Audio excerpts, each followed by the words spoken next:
So up to this point we have studied lambda phi 4 theory, but today in this lecture we will generalize this discussion to more general interacting theories. So we will not go through all the detailed step again, because I think if you can just go and you can do all the detailed step by yourself. This is more like an algorithm that you can just write down just by looking at the Lagrangian of a theory, and from that you can start computing various observables of the theory.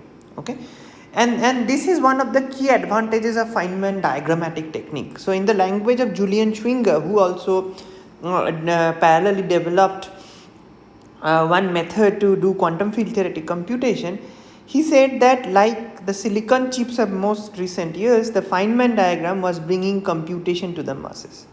And you will see that point very soon, that how this happens. Okay, so the discussion, in order to do that, the discussion is we will generalize it to more general discussion. So let's say somebody has given you a Lagrangian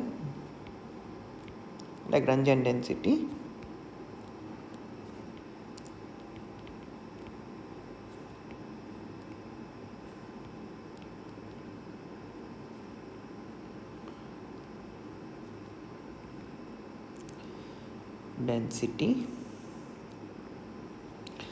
Then first thing you do is that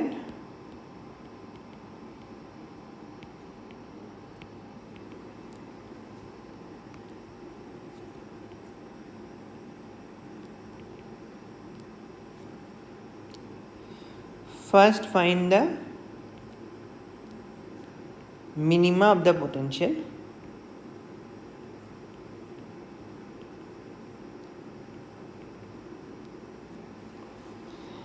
and then expand fields in small fluctuations.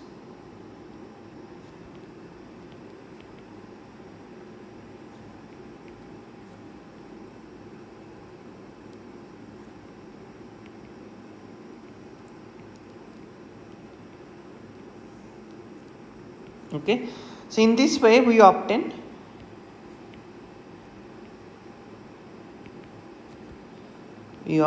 the Lagrangian density for fluctuations.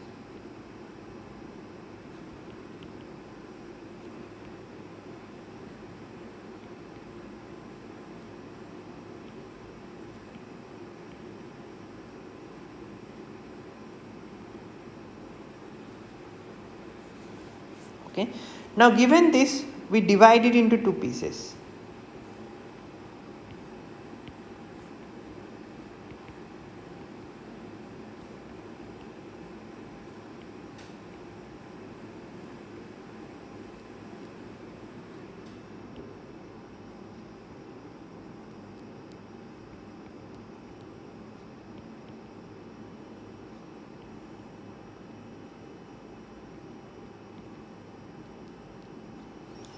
Okay, one piece. So first, since it's an expansion around the saddle point, so there will be the thing will start from quadratic second order. So first piece is the quadratic piece, and we'll call the free theory Lagrangian.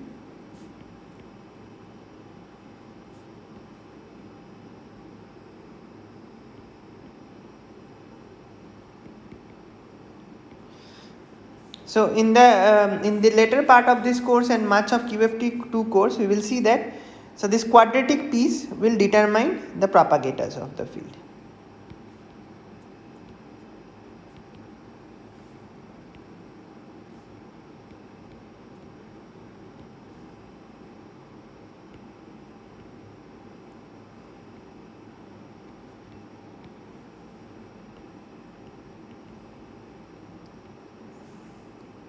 To be more precise, propagators of the fluctuation of the fields, because this is only about the small fluctuation.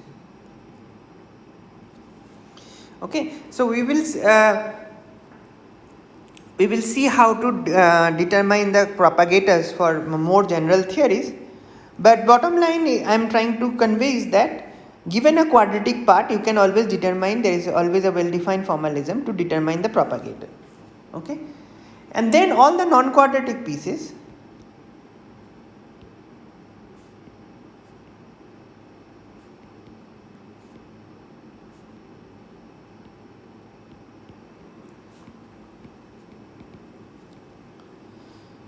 we treat it as perturbation.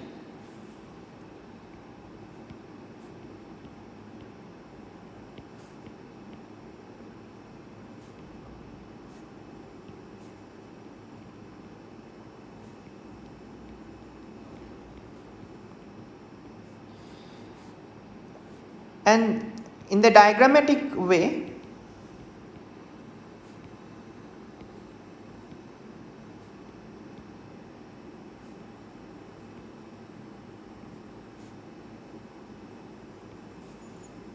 this leads to interaction vertices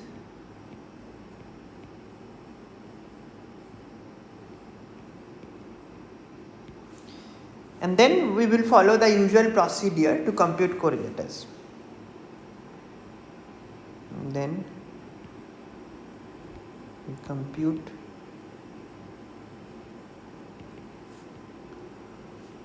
all possible diagrams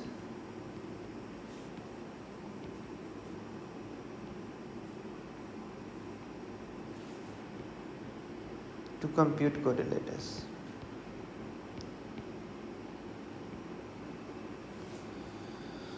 So let's try to do an example. We will do various examples. We will not go through the details, but we'll leave it to the readers to actually try to do some of the details themselves. So example. So let's consider n scalar fields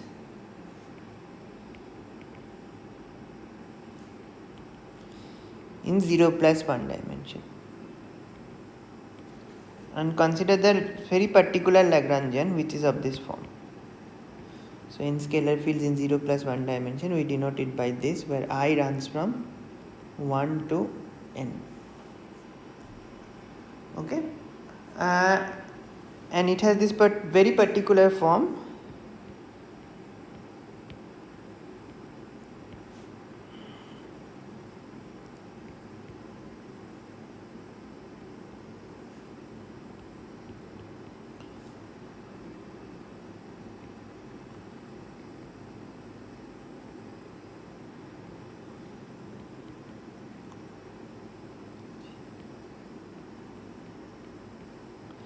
So as per our usual thing, the process we mentioned above, so this is our pre part.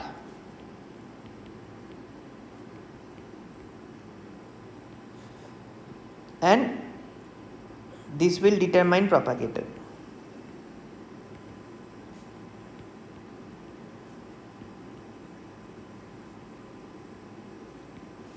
Okay, so for example, let's consider this. You can do this computation. Let's consider frequency space 2-point function of two fields. This has the following form: I h bar omega square minus mi square plus I epsilon. Okay, so in the diagrammatic way, this propagator we denote in this way. It's just a line. So rather than using different colors for different field, we just put indices. So let's put this indice I and j, which means that this part is ith field and this part is jth field, and let's say some frequency running here. And this propagator is same as this. Okay, so this comes out of this comes out of the free part of the Lagrangian, the quadratic part of the Lagrangian.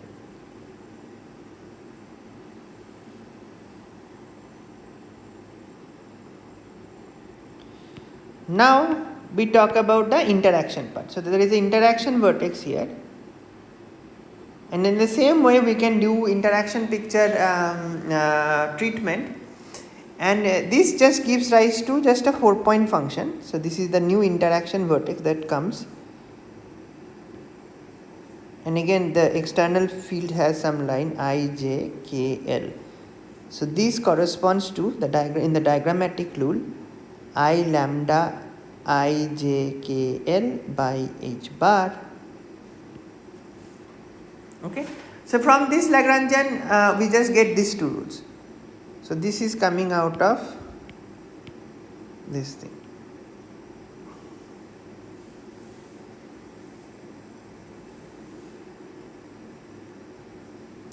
I mean, alternatively you can also add more terms. For example, let's say you had here some g I j k phi I phi j phi k. Let's see you add this term.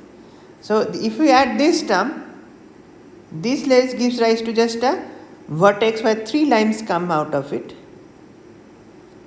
I j k, and this will just give a factor of g I j k over h bar. Okay, so in this way you can just construct this diagrammatic rules for any polynomial vertex. Basically, if there are n, it's a polynomial of order n, then from that you can just construct the vertex because n lines will come out of it. And using this we can do computation order by order in perturbation theory. Okay, so this is our first example. Let's now consider another example. So let's consider complex scalar in 3 plus 1 dimension.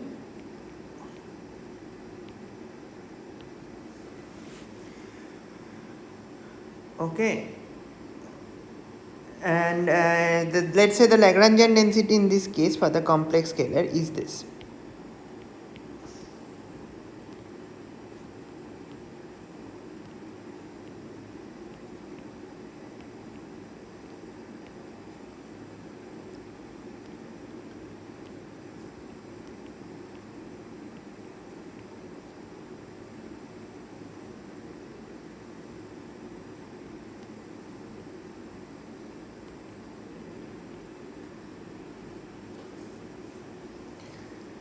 Again, following our the general method. So this is my free piece.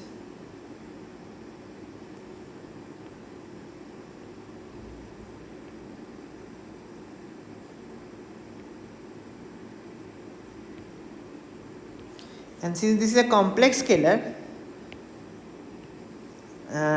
you know that because of charge conservation, that the only non-zero 2-point function is this 2-point function.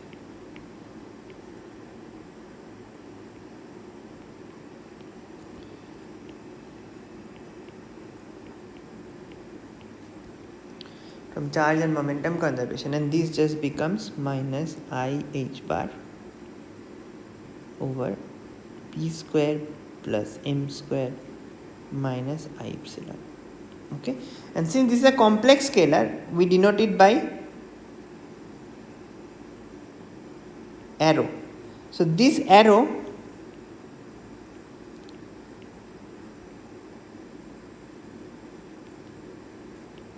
flow of charge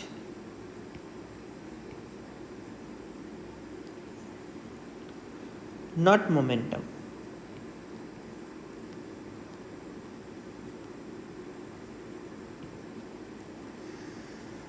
Okay, so the flow of charge is from towards phi to phi star, and this propagator has this following structure. So this is this same as this thing. So these all come out of the free Lagrangian.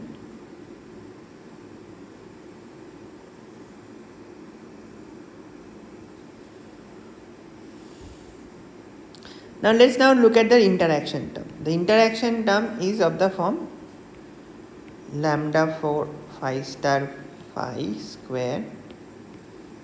Now note one interesting thing, that the interaction term also preserves the charge. So there are 2 phi field and 2 phi star field, which means that it gives rise to a vertex where two of the lines come in and 2 of the lines go out. Okay, Okay, so that the total charge at this vertex has to be conserved, because this vertex conserves the total charges. Okay, and this just gives rise to I lambda over h bar.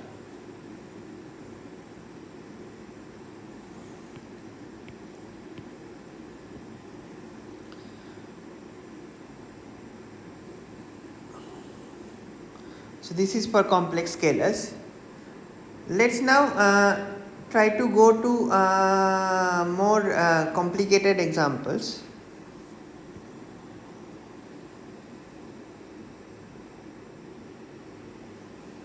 So more complicated example is complex scalar coupled to Maxwell. We will explain what does it mean.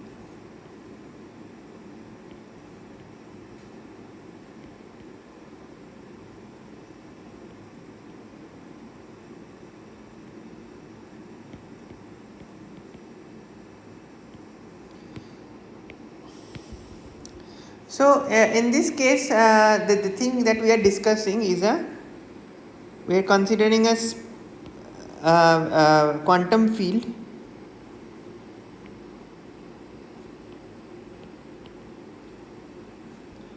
which is Lorentz scalar, complex scalar, which we denote by phi, and then we have a Lorentz vector.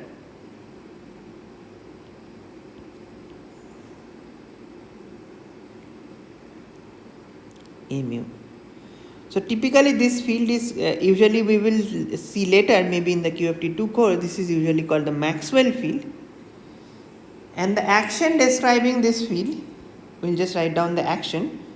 So the action describing just this field A mu is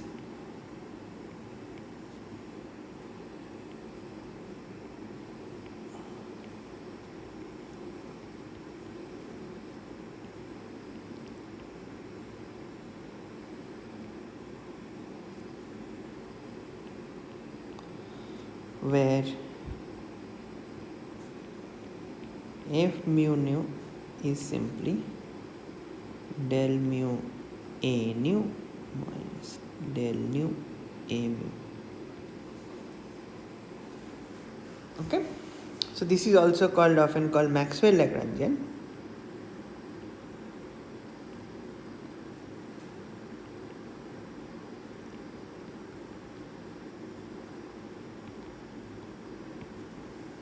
Okay. Again, see, this Lagrangian is completely quadratic.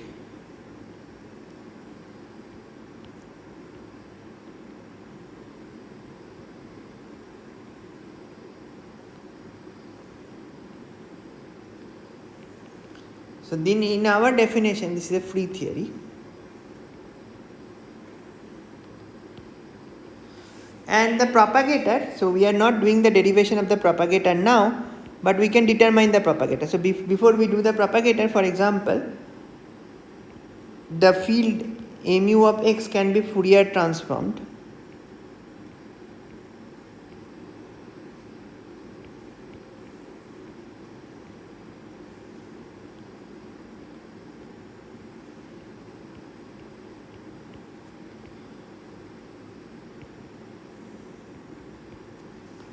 And then the propagator, we are not giving the derivation, but the whole point of Feynman diagrammatic technique is that as long as somebody has just given you the propagator, even if you don't know the derivation, you can use it to compute various physical quantities. Okay, so we will see the derivation of this propagator later, but for this moment I am just giving you the expression, and the expression of the propagator is minus I over h bar p square minus I epsilon eta mu nu plus p mu p nu 1 minus psi p square minus I epsilon. Okay, psi is a real parameter.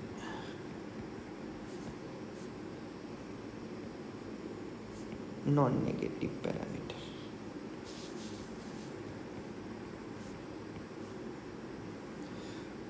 We will see the derivation later, but for the moment just let's just go ahead and try to use this propagator to compute various things. So this was a discussion for the Maxwell part, but let's now discuss this full theory, the theory of these two things. The theory of these two things is described by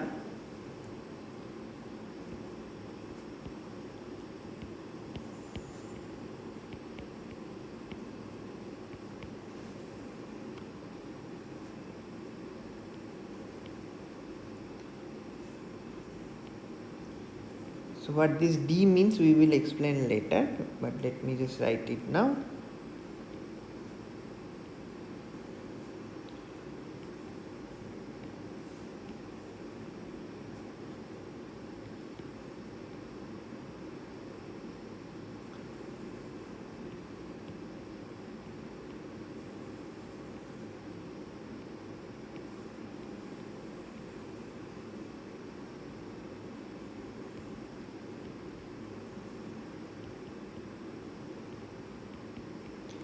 So this is the full action of the theory. We have already defined what is f mu nu. We just now need to define what is d mu. So d mu is by definition I del mu plus E times G times A mu. Okay. So this is called electromagnetic coupling constant. We will see later why.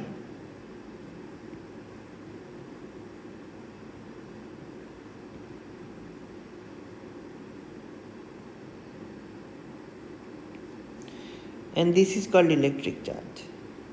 The electric charge of phi. Okay, so this is the full action. Now again we can just use the quadratic pieces to compute the propagator, and the propagator for the scalar field and vector field is already known.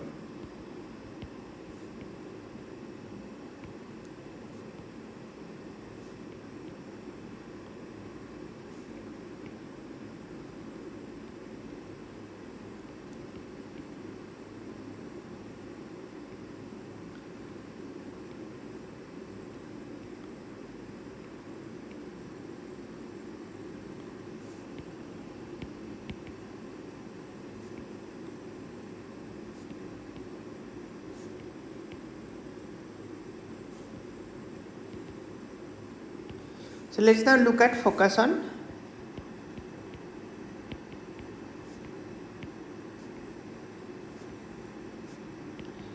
interaction vertices.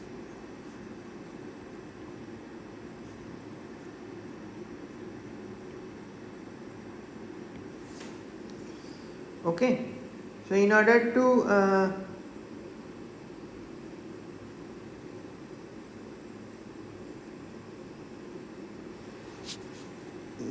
do that, let's just write. So one interaction vertex is of this following form. I mean, you can just expand this, and that the cubic term. This is the cubic term. So basically the cubic term from here.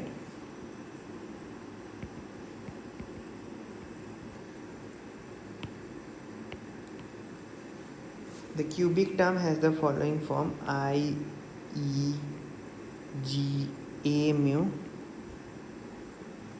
phi dagger, del mu, phi, del mu, phi dagger, phi. Okay. So then we can put momentum space expressions.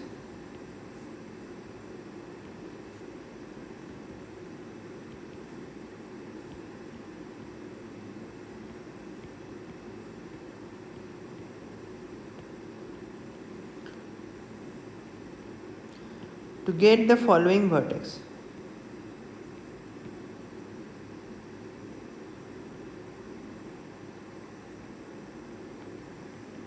Okay, so get the following. So firstly there is a charge particle.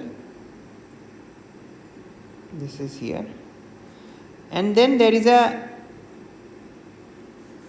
this is okay. So actually, before I go into this, let me just denote this diagrammatically.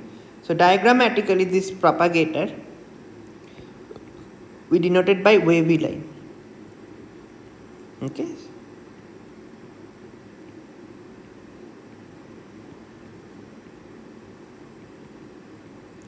And wavy line will always have some end with some indices, right? Because this field has some indices.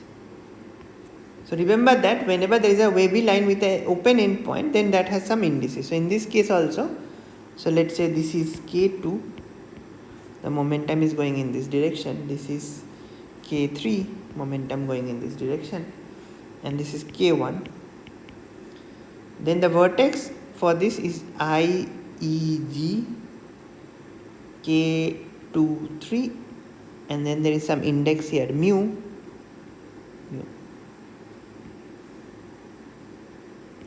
This is the Feynman vertex.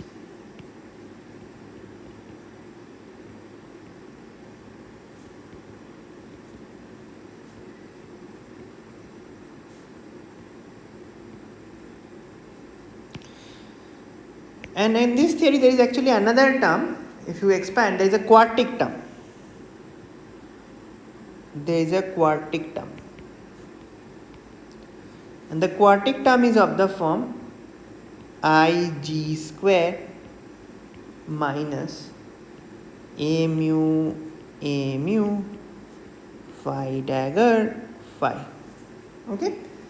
This is simple vertex. So in this case, the diagrammatic rules are simple. Again, there will be two charged particles because there are two phi's, and then now there are two wavy lines because there are two of these fields. So let's say these wavy fields are mu and nu.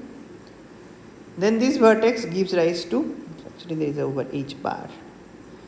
So this rise to I E g squared over h bar eta mu nu. Okay, so basically I write this as in this way.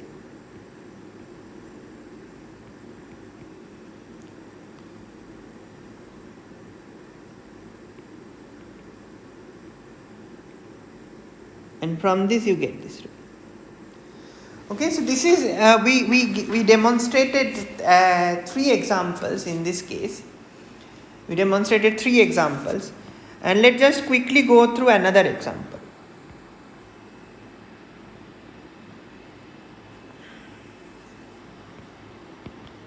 Example 4. So what example 4 we have in mind is the Lagrangian density is this.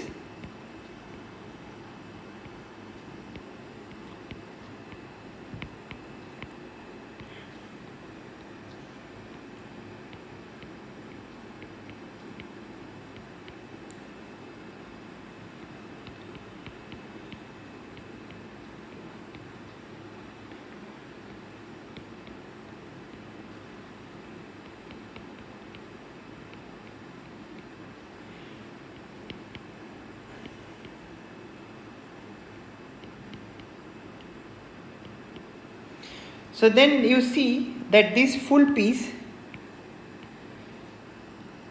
so this is my Lagrangian density and this is quadratic.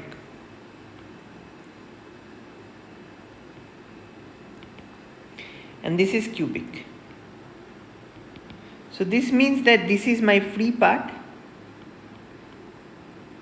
and this is my interaction part.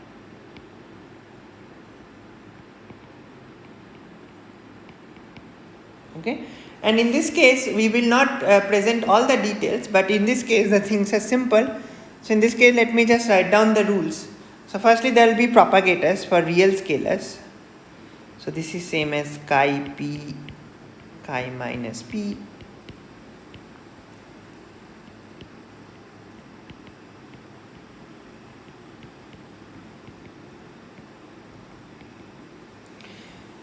Then there is propagator for the vector field, which is mu nu w mu p w nu minus p I by h bar p square plus m square minus I epsilon.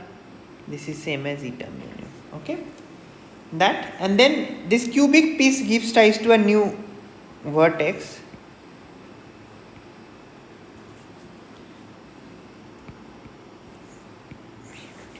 Because these are wavy lines at spin one field, so there should be one vector index associated with it. And this gives rise to just simply Ig over h bar eta. Okay, so this finishes our 4 examples, and you have now seen that from simply just the Lagrangian we can write down these rules. And then once we have these rules, we can use the propagator and all the diagrammatic techniques to go ahead and compute things ordered in perturbation theory. Okay, so in the next lecture we will see that how this perturbative rules. So we already know how to use these perturbative rules to compute correlation functions, basically using Feynman diagrammatic techniques or Wick theorem. But next lecture we will see how to use them to compute scattering in relativistic quantum field theory.